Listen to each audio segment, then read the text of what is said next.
Good morning dear students. आशा करती हूँ आप सभी स्वस्थ एवं सुरक्षित होंगे। बच्चों, आज हम आपकी भाषा माधुरी की पुस्तक में दी गई कविता अगर ननब में बादल होते के विषय में पढ़ेंगे, जिसके कवि हैं सोहनलाल द्विवेदी जी। अर्थात इसके रचयिता अर्थात जिन्होंने इसे लिखा है वे हैं सोहनलाल द्विवेदी जी। सोहनलाल द्विवेदी जी ने कल्पना की है अगर ननब में बादल होते, अर्थात यदि आसमान में बादल ना होते तो क्या होता। तो आइए कविता पढ़ते हैं। कौन सिंधु से जल भर लाता, उमड़ घुमड़ जग में बरसाता। गर्मी में तपखप दिन खोते, अगर ननब में बादल होते। कवि कहते हैं समुद्र अर्थात सागर या समुद्र। तो कौन सिंधु से जल भर लाता, आप सभी जानते हैं कि सूर्य की गर्मी से जल भाप बनकर बादल का रूप धारण कर लेता है। इसलिए बादल को कहा अगर बादल ना होंगे तो सिंधु से जल भरकर कौन लाएगा, अर्थात बादल का रूप कौन धारण करेगा।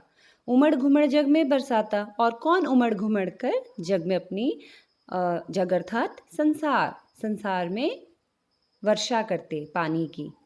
आप सभी जानते हैं बादल जो हैं समुद्र या नदी के जल से भाप बनकर उड़कर बादल बन जाते हैं सूर्य की गर्मी के कारण। तो कहा गया अगर बादल ही ना होते तो कौन समुद्र से जल भर लाता और संसार में बरसाता।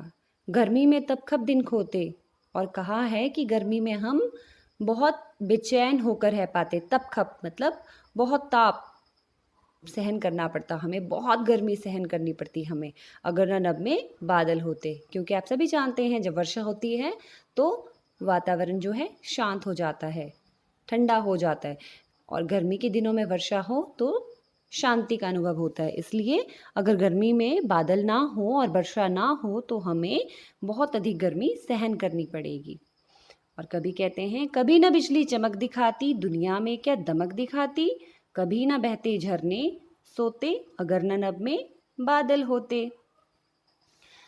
कि कभी भी बिजली जो है, आप सभी जानते हैं जब बादल गरजते हैं तो बिजली चमकती है।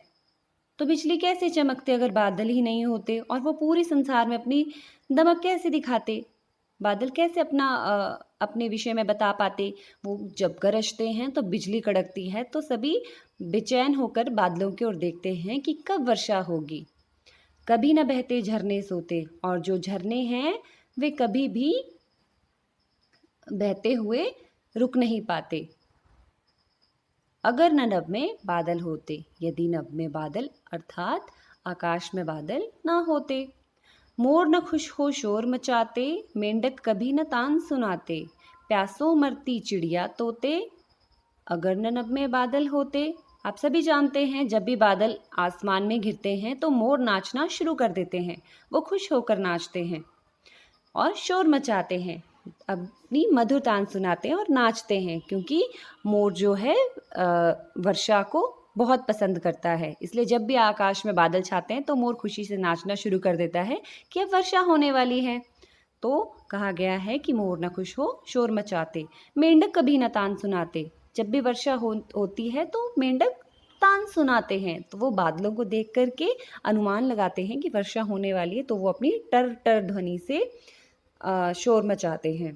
प्यासों मरती चिड़िया तोते, और ये जो चिड़िया तोते पक्षी जो भी हैं वो प्यास से मर जाते, क्योंकि बहुत से ऐसे पक्षी हैं जो केवल वर्षा का जल पीते हैं, या वर्षा के जल से जो तालाब पोखर जिनमें पानी भरता है केवल उसी जल को पीते हैं, तो ये भी प्यासे मर जाते अगर ननब में बादल होते। अगली पंक्तियां हैं। सूखी होती नदियां नहरें, होती कहीं ना सुंदर लहरें। कहाँ नहाते खाते गोते, अगर ननब में बादल होते। कवि कहते हैं कि नदियां नहरें सब सूखी होती, उनमें पानी की कमी हो जाती। होती कहीं ना सुंदर लहरें, और कहीं पे भी जल की ऊंची ऊंची लहरें नहीं उठती। क्यों? क्योंकि पानी का अभाव होता। यदि बादल जल नहीं बरसाते तो पानी की कमी होती, तो लहरें कैसे उठती। कहाँ नहाते खाते गोते, हम कहाँ पर नहाते। हम जो वर्षा का जल होता है फिर वो तालाब नदी इत्यादि में जाता है, तो वहाँ पे हम नहाते हैं गोते लगाते हैं। लेकिन अगर जल ही ना हो तो हम कहाँ नहाते और कहाँ गोते लगाते अगर ननब में बादल होते, यदि आसमान में बादल ना हो। ये कवि ने कल्पना की है। कि अगर आसमान में बादल नहीं होंगे तो ये ऐसा सब कुछ हो सकता है। कौन लगाता फिर फुलवारी, कैसे होती खेती बाड़ी, कहाँ किसान बीज को बाते, अगर न नभ में बादल होते। फुलवारी मीन्स फूलों की बगिया या पुष्प वाटिका, या कह सकते हैं फूलों के पौधों का बाग, जहाँ पर फूल लगाए जाते हैं।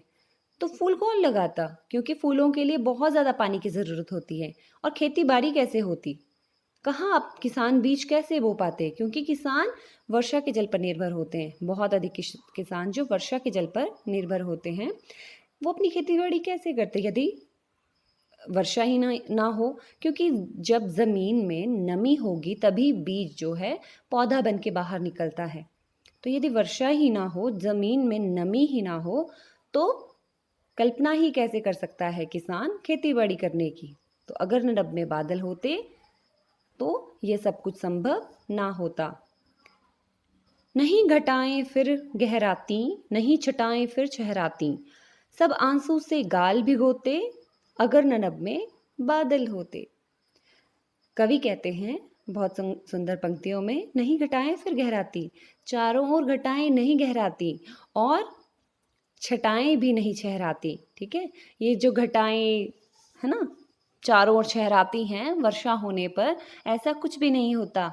और सब अपने गाल जो हैं आंसुओं से भिगोते, क्योंकि हम सब अपने चेहरे को, गाल को, पूरे शरीर को वर्षा के जल से भिगो करके सुखी होने का अनुभव प्राप्त करते हैं, खुश होने का अनुभव प्राप्त करते हैं।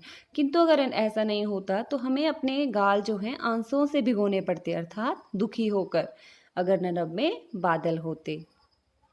जाड़ा आता गर्मी आती, यहाँ पे गर्ती लिखा, आप लिखोगे गर्मी आती, पर वर्षा ऋतु नहीं दिखाती, हम रिमझिम बूंदों को रोते, अगर नभ में बादल होते। सोहनलाल जी कहते हैं कि सर्दी आती गर्मी आती, अगर वर्षा ऋतु नहीं आती, क्योंकि बादल के बिना तो वर्षा ऋतु संभव है ही नहीं।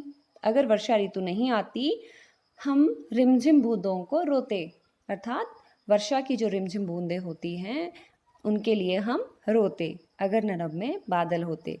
इस प्रकार बादलों का महत्व बताते हुए सोहनलाल द्विवेदी जी कहते हैं कि हमें हमारे जीवन में बादलों का बहुत महत्व है, क्योंकि बादल ही हैं जो वर्षा का जल बरसाकर पृथ्वी को हरा भरा बनाते हैं और सभी मनुष्य के जीवन को सुखी व संपन्न बनाते हैं। तो आज आप इस कविता का लयात्मक गायन करेंगे व अपनी हिंदी की कॉपी में कठिन शब्द, शब्दार्थ व एक पेज सुलेख लिखेंगे। यही आपका गृह कार्य है। धन्यवाद। आपका दिन मंगलमय हो।